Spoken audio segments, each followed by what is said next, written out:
Amém. Êxodo capítulo 33, dos versos 7 ao verso 11. O texto diz assim: Moisés costumava montar uma tenda do lado de fora do acampamento. Ele a chamava tenda do encontro. Quem quisesse consultar o Senhor ia à tenda fora do acampamento. Sempre que Moisés ia até lá, todo o povo se levantava e ficava em pé à entrada de suas tendas, observando até que ele entrasse na tenda. Assim que Moisés entrava, a coluna de nuvem descia e ficava à entrada da tenda, enquanto o Senhor falava com Moisés. Quando o povo via a coluna de nuvem parada à entrada da tenda, todos prestavam adoração em pé, cada qual na entrada de sua própria tenda. O Senhor falava com Moisés face a face, como quem fala com seu amigo. Depois Moisés voltava ao acampamento, mas Josué, filho de Num, que lhe servia como auxiliar, não se afastava da tenda. Amém.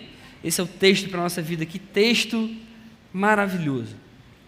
Se eu começasse hoje a pregar aqui com uma cara talvez diferente, imagina que eu viesse para cá com um semblante um pouco preocupado, e você percebesse isso. Ou imagina que eu viesse para cá com uma cara de alguém um pouco impaciente, talvez mal-humorado. Você ia perceber isso no meu rosto. E talvez você olhasse para mim e pensasse: eu acho que alguma coisa aconteceu com ele. Deve ter acontecido alguma coisa com o Felipe para ele estar com essa expressão no rosto. Mas eu posso garantir para você que a Letícia, minha esposa, saberia o que estaria acontecendo comigo, com detalhes. Imagina se eu chegasse aqui nesse púlpito e simplesmente desabafasse, falasse para vocês assim: cara, eu não aguento mais essa vida de pastor, onde eu fui me meter, não aguento mais isso, e saísse por aquela porta e falasse: chega, não quero mais isso para minha vida. Primeiro que os pastores aqui iam ter um infarto. Tipo, quem que vai subir agora para pregar? Mas algumas pessoas talvez olhassem e pensassem: caramba, eu acho que aconteceu alguma coisa séria com ele.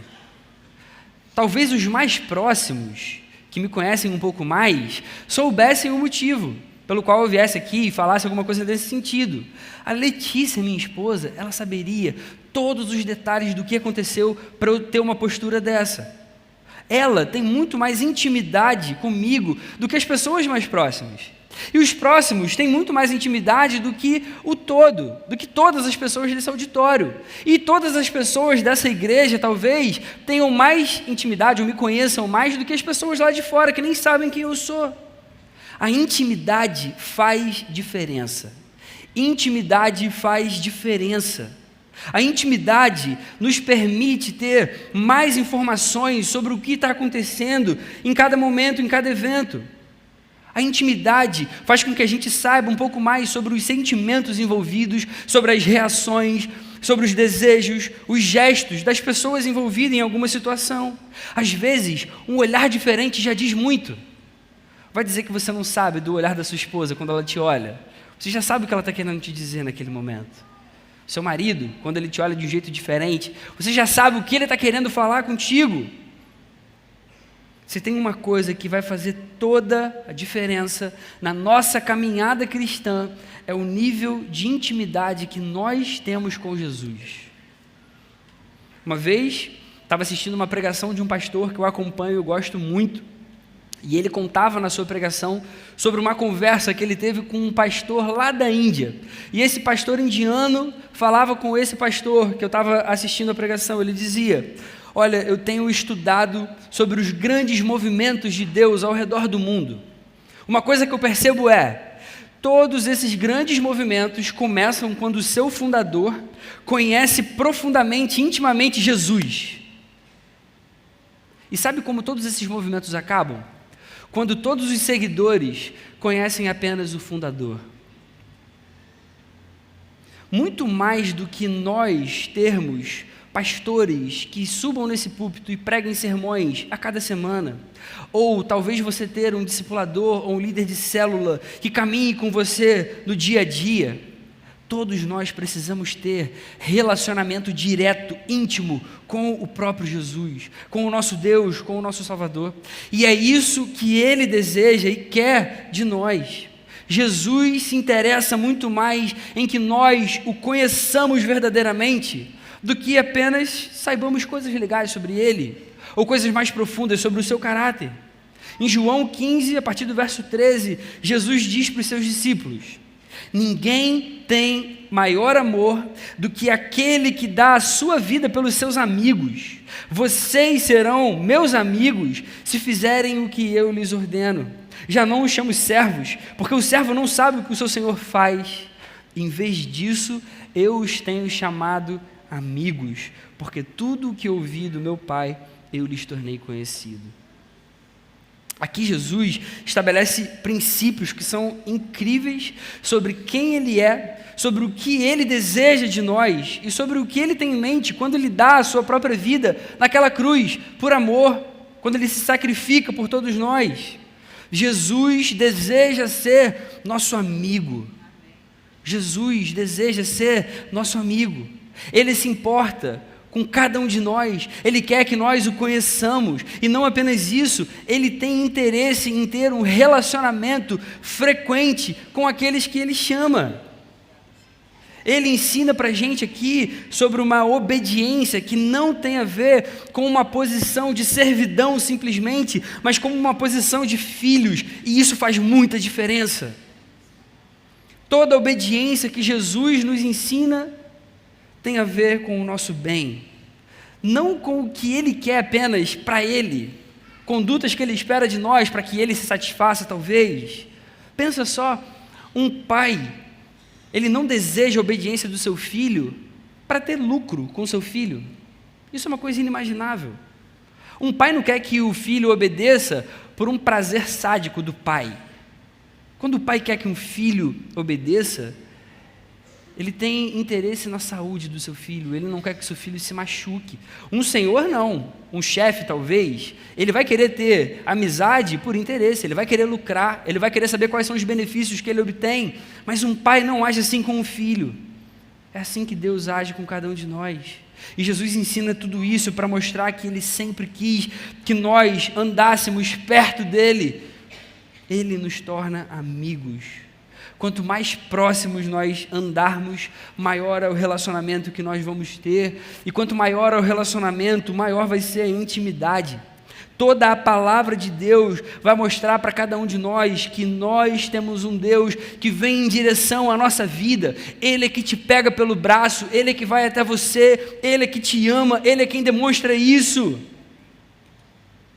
Deus deseja ter intimidade com os seus. E o que eu acho incrível é que a gente lê um texto como esse de Moisés e a gente percebe, Moisés tinha um relacionamento assim com Deus muito antes da vinda de Jesus.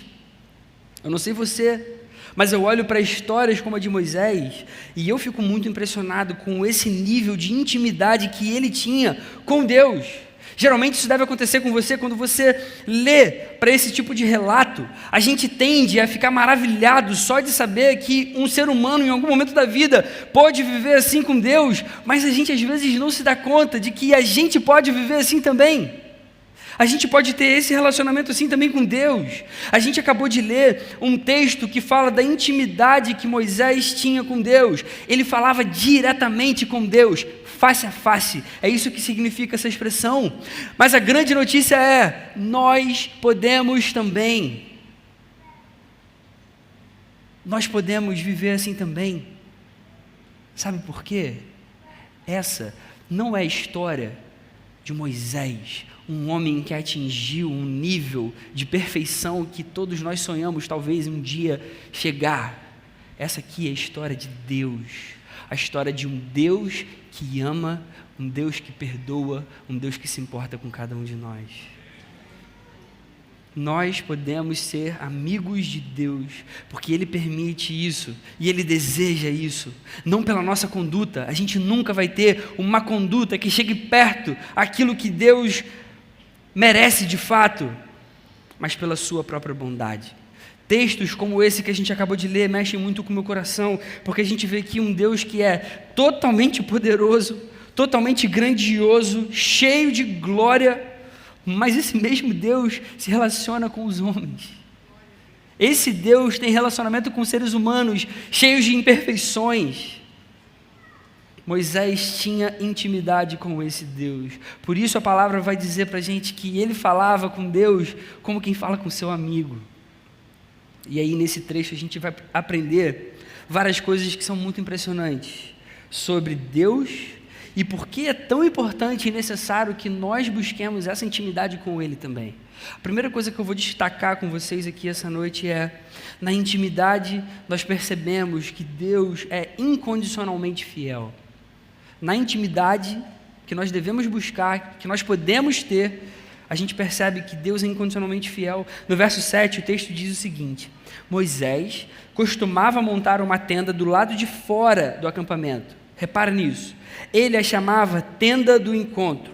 Quem quisesse consultar o Senhor ia à tenda fora do acampamento. O texto repete isso 2 vezes. Olha, essa tenda em que Deus se manifestava ficava fora do acampamento. Você precisa reparar nisso. Essa tenda ficava fora do acampamento. Ficava fora daquela união do povo. Se você lesse alguns capítulos antes, lá em Êxodo, você ia perceber algo muito peculiar sobre a forma como Deus planejava se relacionar com o seu povo. Esse Deus revelado, Yahvé, o Deus Jeová, era um Deus totalmente distinto, diferente das divindades que existiam nesse tempo, das divindades que os povos ao redor adoravam. Nessa parte que a gente leu, o povo estava lá no deserto, o povo tinha acabado de ser libertado da escravidão egípcia, e Deus começa a dar a lei por meio de Moisés. No capítulo 29, 4 capítulos antes do que a gente acabou de ler, você vai notar a diferença desse Deus. Olha o que Deus diz, você está com a sua Bíblia aberta? Êxodo capítulo 29, a partir do verso 44. Olha o que o próprio Deus está falando. Assim, consagrarei a tenda do encontro, essa mesma tenda que agora está do lado de fora, e o altar, e consagrarei também Arão e seus filhos para me servirem como sacerdotes. E Deus diz: e habitarei no meio dos israelitas, e serei o seu Deus. Habitarei no meio, e saberão que eu sou o Senhor, o seu Deus, que os tirou do Egito para habitar no meio deles. Eu sou o Senhor, o seu Deus. O plano de Deus era que a tenda do encontro ficasse no meio do povo, no meio fisicamente, literalmente, no meio do acampamento e não do lado de fora.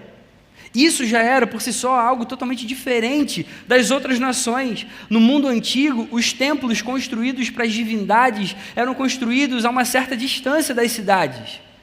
Os seres humanos tinham muito medo daquelas divindades e de todas aquelas crenças que eles acreditavam de fato. Mas a ideia de Deus, do Deus único e verdadeiro, era santificar o seu povo, esse povo que ele chamou para ser seu e para iniciar a história de redenção da humanidade e habitar no meio dele, habitar lá no meio. Mas agora, nesse trecho que a gente começou lendo essa noite, a gente percebe que isso não está acontecendo. A tenda do encontro estava onde? Do lado de fora.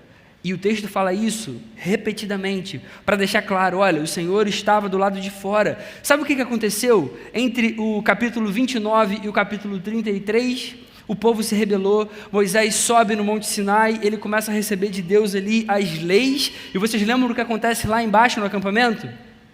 O povo faz um altar de ouro, de um bezerro, e começa a adorar esse mesmo Deus na figura ali de um animal.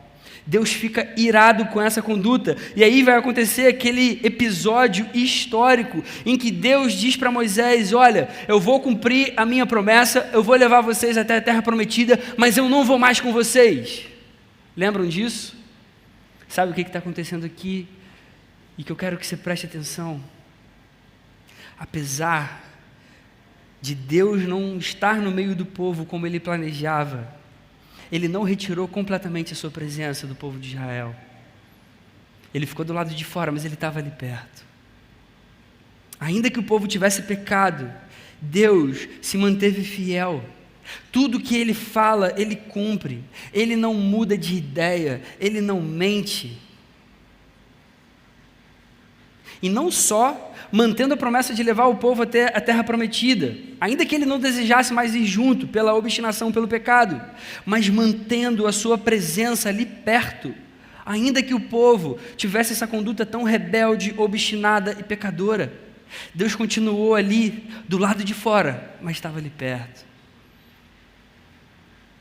Ainda que o povo, por conta do seu pecado, não pudesse mais desfrutar de Deus de uma forma pessoal, de uma forma mais próxima, ele se manteve fiel, porque ele é incondicionalmente fiel. Deus continuou presente. Deus manteve a sua bondade por meio da sua presença. Deus manteve a sua provisão, mantendo o povo vivo. Deus manteve a sua palavra, cumprindo a promessa. E como que a gente sabe disso hoje? Aproximadamente 3.500 anos depois desse evento. A gente sabe porque Moisés tinha intimidade com o Senhor. Na intimidade, a gente percebe que Deus é incondicionalmente fiel. Se não tivesse ninguém no meio do povo de Deus, com esse nível de intimidade, eles lá não saberiam que Deus continuava fiel à sua própria palavra. Muito menos nós hoje, tanto tempo depois, saberíamos que esse Deus sempre cumpre aquilo que Ele promete. E sabe por que as coisas acontecem dessa forma? Porque Deus se importa com os seus. Deus se importa com os seus, e é a segunda coisa que eu quero destacar com vocês. Na intimidade, a gente tem a certeza de que Deus se importa com os seus. Nos versos 8, 9 e 10, o texto diz que sempre que Moisés ia até lá, a tenda, todo o povo se levantava e ficava em pé à entrada de suas tendas, observando até que ele entrasse na tenda. Assim que Moisés entrava, a coluna de nuvem descia e ficava na entrada da tenda, enquanto o Senhor falava com Moisés. E quando o povo via essa coluna de nuvem parada à entrada da tenda, todos prestavam adoração em pé, cada qual na entrada de sua própria tenda. O povo falhou, o povo desobedeceu, o povo pecou, levou o Senhor Todo-Poderoso e Santo à ira, mas Ele, pela sua graça, mantinha a sua presença ali, um pouquinho mais distante, mas estava ali perto. Moisés ia até o Senhor consultá-lo, Moisés ia até Ele para saber a sua direção para o seu povo. Se alguém tivesse alguma questão para levar até Deus, Deus estava ali. Todos vinham a sua presença manifesta por meio daquela coluna de nuvem na entrada da tenda. O texto diz que todos prestavam adoração diante daquela manifestação gloriosa, à distância, mas prestavam. Deus sempre se importou com os seus, e isso continua até hoje. Você que é pai e mãe, quando você se ira com o seu filho por alguma desobediência, isso muda o seu amor pelo seu filho? Às vezes a gente vê o nosso filho não obedecendo o que a gente pede, o que a gente fala, o que a gente ensina, e é para o bem dele, e a gente se ira e fala, por que essa criança não entende o que eu estou falando, o que eu estou explicando? Mas isso não muda o nosso amor. É assim que Deus lida com cada um de nós. Apesar de toda falha, apesar de todo pecado, Deus sempre amou o seu povo.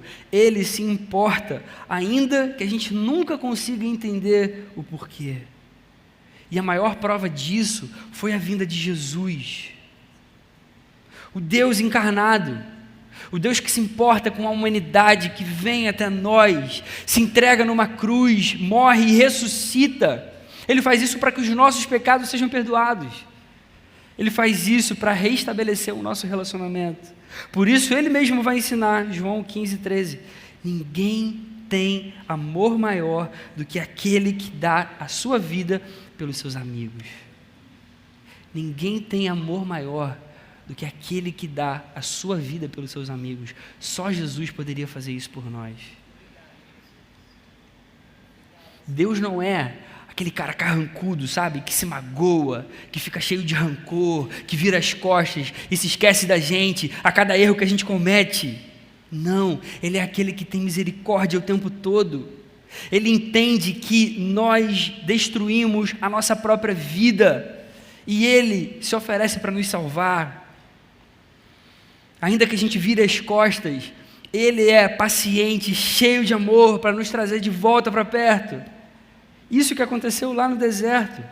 Mesmo em meio à ira pelo pecado do povo, Ele não retirou a sua presença completamente. Ele se importa com os seus. E como a gente sabe disso? De novo, Moisés tinha intimidade com o Senhor. Por isso a gente hoje sabe desses detalhes. Um Deus que, apesar da tristeza pelo pecado, apesar da ira, Ele não se retira completamente. Ele continuou se importando com os seus. E aqui a gente vê mais um detalhe até no texto. Aqueles que se mantiveram fiéis, Ele permitiu chegarem mais perto. Não apenas Moisés, mas repara que Josué ficava pertinho ali na porta da tenda. Olha o verso 11. O Senhor falava com Moisés face a face, como quem fala com seu amigo. Depois Moisés voltava ao acampamento. Mas Josué, filho de Num, que lhe servia como auxiliar, não se afastava da tenda. Ele ficava lá pertinho. Quem sabe ele até não ouvia a voz de Deus falando com Moisés. Aí a gente vai ver o que eu quero destacar no terceiro ponto aqui. É que só na intimidade nós podemos falar face a face com Deus.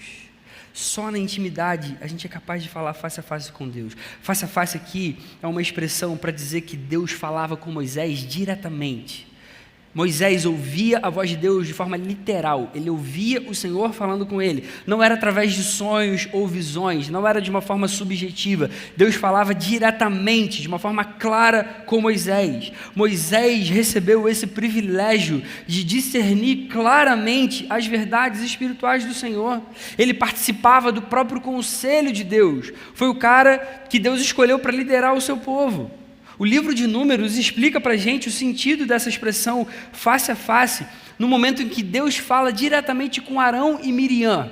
Eu não sei se vocês vão se lembrar da história no Antigo Testamento, mas em um determinado momento, Arão e Miriam tiveram uma espécie de inveja, uma espécie de soberba ali, começaram a questionar, poxa, será que Deus só fala com o povo por meio de Moisés? Ele também não está usando a gente? Ele também não está falando por meio da gente? A gente também não é um pouco líder dessa galera aqui toda? Deus fica revoltado com essa atitude, chama Moisés, Arão e Miriam para a entrada da tenda, e aí Deus fala isso que a gente lê em Números, capítulo 12, versos 6, 7 e 8. Deus fala assim para eles: ouçam as minhas palavras. Quando entre vocês há um profeta do Senhor, a ele me revelo em visões, em sonhos falo com ele. Não é assim, porém, com meu servo Moisés, que é fiel em toda a minha casa. Com ele falo face a face, claramente, não por enigmas, e ele vê a forma do Senhor.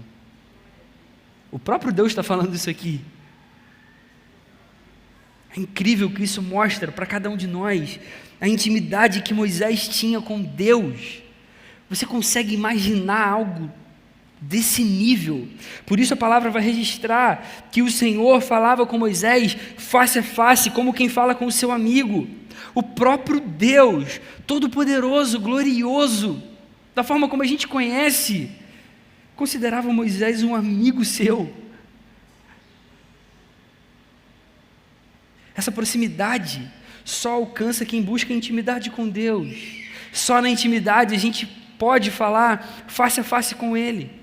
Só com intimidade a gente vai conseguir ouvir a sua voz. Só na intimidade a gente vai poder descansar no seu cuidado. Só na intimidade a gente consegue dizer não para o pecado. Na intimidade a gente é capaz de discernir sentimentos apenas com o olhar. Lembra aquilo que a gente falou da esposa? Só com olhar para o marido já entende o que ela está querendo dizer. Esse tipo de intimidade com o Senhor permitiria que nós entendêssemos cada situação da nossa vida como sendo um propósito dele para nós. Imagina você ter tanta intimidade com Deus, que no meio daquela luta, no meio daquela dificuldade que você está lá passando, você vê aquele olhar de Deus para você e você entende tudo. Você fala: Senhor, já entendi porque isso está acontecendo. Meu coração agora está em paz. Meu coração pode descansar. Por isso que Cristo, no Novo Testamento, vai ensinar que a marca do amigo, que é diferente do servo, é que o amigo conhece o propósito e o significado das ordens que são dadas por Deus. É o que Jesus fala: eu não chamo vocês mais de servos, mas de amigos, porque o que eu conheci do meu Pai, eu tornei conhecido para vocês. Moisés era considerado amigo de Deus, ele obedecia ao Senhor, ele permaneceu fiel ao seu Deus, por isso ele tinha esse privilégio de falar face a face com o seu Criador, ele tinha o privilégio de falar face a face com o seu Salvador, o seu sustentador, o seu provedor. Que coisas incríveis que a gente vê nesse trecho. Deus continuou sendo fiel, Deus continuou se importando com os seus, mas só com uma pessoa ele falava face a face. Só com Moisés ele falava face a face. Existe uma enorme diferença entre conhecer a Deus e ter intimidade com Deus. Esse trecho é maravilhoso demais. Diante disso, eu queria fazer 2 aplicações para a nossa vida. Em primeiro lugar, a gente precisa se arrepender daquilo que desagrada a Deus e nos afasta da sua presença. Irmãos, a gente precisa falar de arrependimento. A gente precisa de arrependimento constante, diário. Às vezes, algumas pessoas falam para a gente, poxa, vocês lá pregam muito sobre pecado, né? Tipo, meio que reclamando, parece que vocês só falam disso o tempo todo. Mas, gente, o que a gente vai falar além disso? Pecado é o único problema do ser humano. É isso que estraga toda a nossa vida. É isso que estraga o nosso relacionamento com o nosso Deus. Arrependimento não é apenas reconhecer os nossos erros, as nossas falhas, mas é mudar a atitude, mudar as atitudes. Entender que existem coisas que desagradam a Deus, que o entristecem, que ferem a sua santidade. Às vezes você vê muito isso com os jovens, né? O jovem gosta muito do Twitter, né? É uma plataforma, né? É uma mídia social, que parece que ele se sente à vontade para falar o que ele pensa, independente do que seja. Os jovens, entre eles, têm até uma brincadeira, às vezes que eu já ouvi, que já me contaram, não sei se são todos, óbvio, né? Mas fala assim, não escreve nada no Twitter não, o Twitter derruba todo mundo. Mas eu fico pensando nisso, apesar desse tom de brincadeira, e sinceramente, isso não deveria acontecer no meio do povo de Deus. Nós deveríamos ser a redenção do Twitter. A gente deveria ser a redenção das mídias sociais. A gente deveria ser a redenção da internet. A gente deveria entrar nesses meios e ser bênção ali naquele lugar e falar coisas que edificam e apontar as pessoas para Jesus com essas ferramentas que são maravilhosas para a nossa vida. Aí a gente às vezes pensa, poxa, caramba, fica com aquela dificuldade de falar sobre pecados sexuais, sobre homossexualidade, poxa, adultério, sexo no namoro ou fora do casamento, e aí, não vou entrar nesse assunto não, meio delicado. Gente, quando a gente fala de arrependimento verdadeiro, de vida com Deus, não existe espaço para politicamente correto. É claro que a gente vai falar com toda a cordialidade, com todo o amor, com toda a mansidão, mas a gente precisa se posicionar. A gente precisa falar, olha, a Bíblia que eu creio, o Jesus revelado aqui, ele ensina para mim que essas coisas são erradas. E você pode viver muito melhor se você se afastar delas. Não tem como a gente curtir posts, por exemplo, que deixam claro uma vida de pecado deliberado. Sabe, aquela pessoa que se assume na rede, aí você vai dar uma curtida, poxa, foi corajosa, meu amigo, minha amiga, né?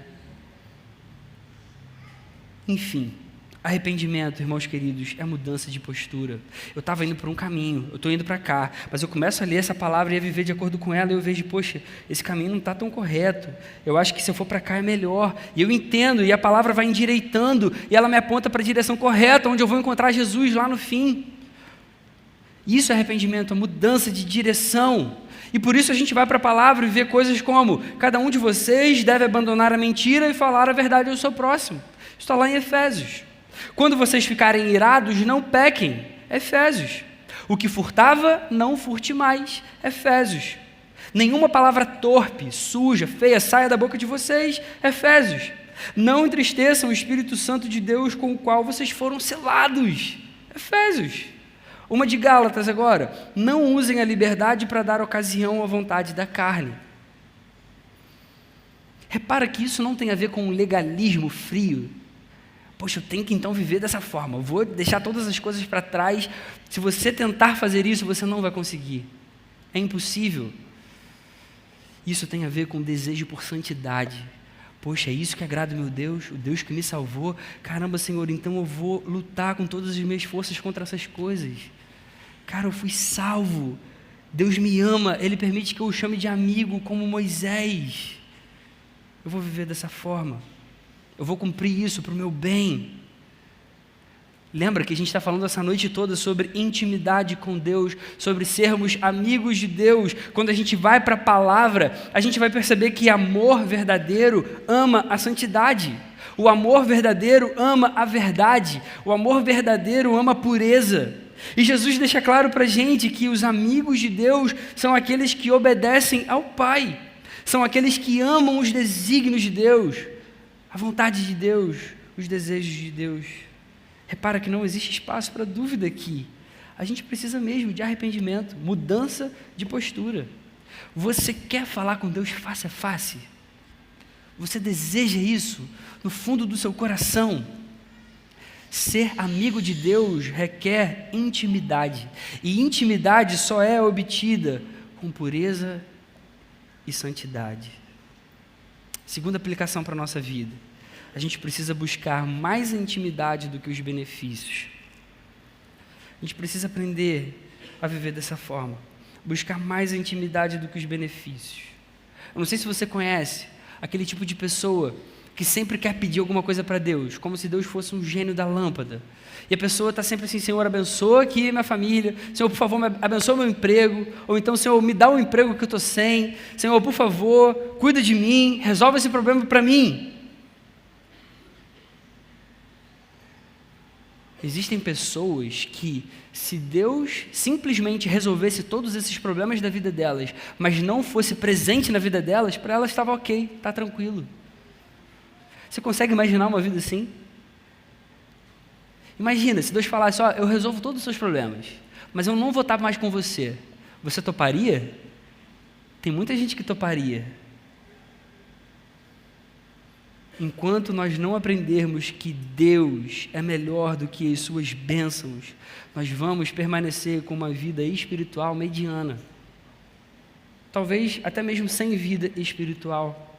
No texto, Deus fala para Moisés que ia cumprir a promessa, mas ele não ia mais junto. Deus ficou irado com o pecado do povo. E a gente sabe qual foi a reação dele. Moisés não aceita isso. Moisés prefere ter a presença de Deus do que as suas bênçãos. Êxodo 33:15, Moisés fala para Deus: Senhor, se você não for conosco, não nos envies. Como se saberá que eu e o teu povo podemos contar com o teu favor, se você não estiver junto da gente, se você não nos acompanhar?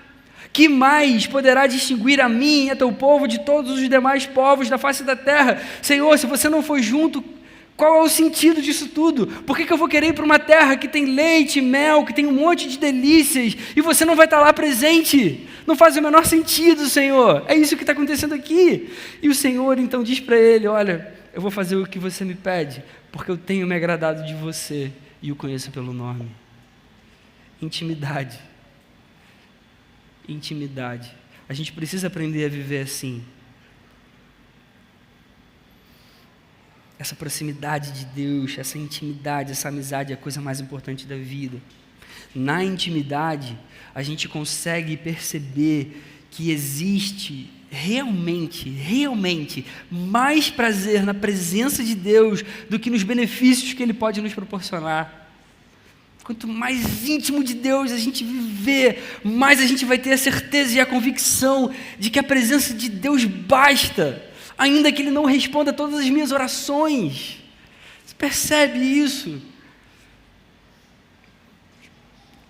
Moisés sabia que chegar na terra prometida, desfrutar das delícias da terra, ter um lugar para se estabelecer, não seria tão bom se Deus não estivesse mais ali com eles. Depois de conhecer Deus, com essa intimidade, de falar com o Senhor face a face, ele tinha aprendido que não tem como viver, não tem como continuar, não tem como acordar sem ter mais a presença de Deus junto. Isso, irmãos, é maturidade, isso é intimidade, é a amizade verdadeira com Deus, Criador de todo o universo. Essa é a consequência do face a face, de ouvir de Deus diretamente. Quando a gente entender isso, a gente vai perceber que a presença de Deus é realmente muito melhor do que os seus benefícios. que nós vivamos assim. Quero concluir respondendo uma pergunta: por que nós precisamos de fato de intimidade com Deus? Pelas duas coisas que a gente acabou de falar nas aplicações aqui. A gente precisa de intimidade, primeiro, para a gente saber o que agrada ao nosso Deus e vivermos então em plenitude. A gente pode viver dessa forma. Em segundo lugar, para nós entendermos que na intimidade nós encontramos mais prazer do que os benefícios.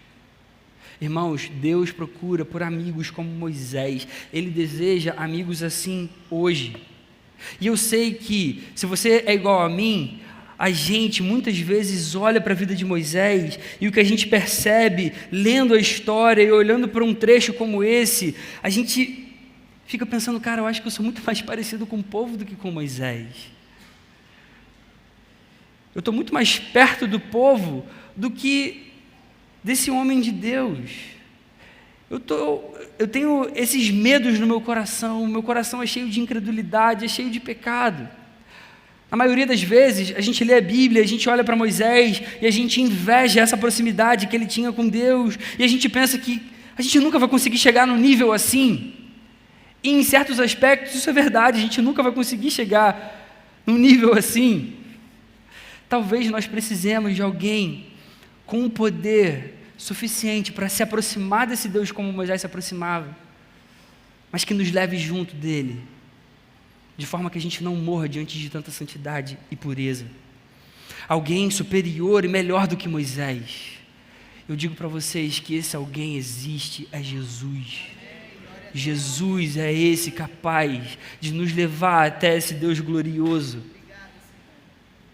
Irmãos, Jesus fez esse trabalho por cada um de nós. O que Ele fez naquela cruz, morrendo e ressuscitando, permitiu que todos nós hoje pudéssemos nos aproximar desse Deus e termos esse mesmo nível de intimidade que Moisés tinha. Isso é real, isso é verdadeiro. Nós podemos ter essa intimidade que Moisés tinha com Deus por causa de Jesus, por causa do nosso Salvador.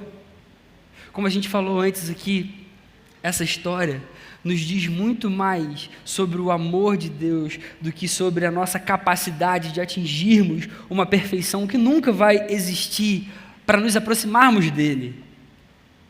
Sem Jesus, a gente nunca conseguiria mesmo. Mas com Jesus, a pergunta que fica é: por que eu ainda não vivo assim então? Cada um de nós pode viver assim. Você consegue imaginar a sua vida sendo escrita e no determinado momento as pessoas lendo? O Senhor falava com Filipe face a face, como quem fala com o seu amigo. O Senhor falava com você face a face, como quem fala com o seu amigo. Isso é real e é possível hoje, irmãos. Que esse seja o nosso maior desejo. Senhor, muito obrigado pela sua palavra. Muito obrigado por quem você é, Deus. Obrigado porque o que tantas vezes parece impossível, você mostra para a gente, Jesus, que você é tão bondoso, misericordioso, cheio de graça e poder, que permite que essas coisas impossíveis se tornem possíveis. Obrigado porque hoje a gente pode se aproximar, a gente pode ter esse nível de intimidade tão maravilhoso, Senhor. Ajuda a gente a viver isso diariamente. Não deixa a gente negligenciar o nosso relacionamento contigo, Deus. Que a gente te busca cada dia, que a gente encontre desejo, prazer verdadeiro no Senhor. E que você seja honrado, exaltado, enquanto a gente dá um bom testemunho e vive para a sua glória. Faz assim, Senhor, com cada um de nós, no nome de Jesus. Amém. Amém. A gente agora vai participar.